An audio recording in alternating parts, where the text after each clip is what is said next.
Today we're going to go way back into the 80s and pull out some of my old tricks. And what we're going to do is take my right hand and use it like a moving capo while the left hand is doing hammer-ons and pull-offs. Let's get into it.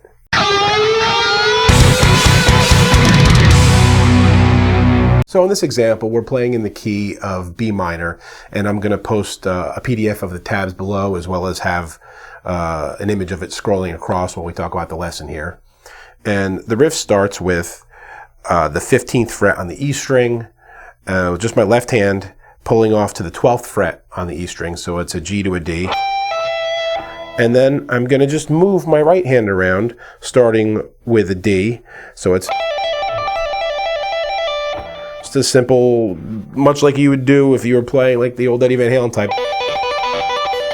But now I'm just doing it in reverse. And I move from the D on the 10th fret to the 9th fret, the C sharp,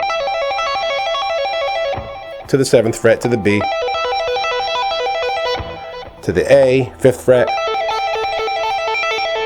and I go back up to the B, back to the A, to a G, and then the complicated part is where I play the multi-string part, so I have to bar the 2nd fret, and then it's 12, 10, open, if you want to call it that, or it's really the 2nd fret that I'm barring. Next string, 12, 10, open. Then it's 12, 11, G to F sharp, open. Then back up to 12, 10, open.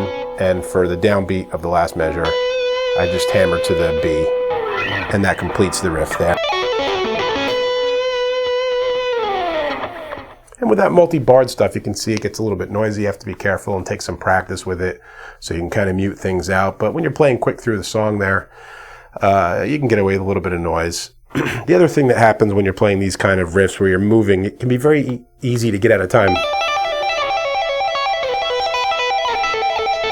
So as I'm moving my right hand through, it can get out of sync with the left hand, and you tend to rush the time. So you have to watch that. Play very carefully with the metronome. You want to drag your timing a little bit usually, because the tendency is definitely to rush through it. And especially when you add some delay to it like I did, it can be like a compounding mess of sloppiness. So you really have to be careful with the time on these types of riffs.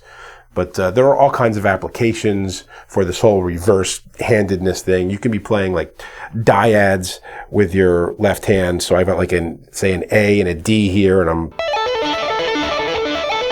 you can start moving chords around if you practice playing them in reverse like this. And it can even be done if you've seen any of like, there's a label called Candy Rat Records. Now these guys are playing all like acoustic music, but they're switching their hands back and forth constantly and playing chords and doing things with their right and left hands. So it kind of opens your mind to thinking about the guitar, not just righty-lefty or lefty-righty if you play the other way with the pick hand here and this hand here. There's a whole other world of things that could be done when you reverse your hands.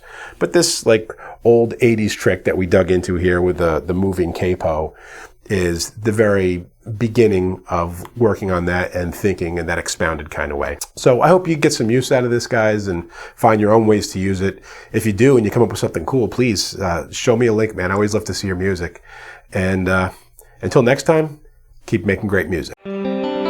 Hey friends, don't forget to subscribe and turn on notifications. It makes the whole world better.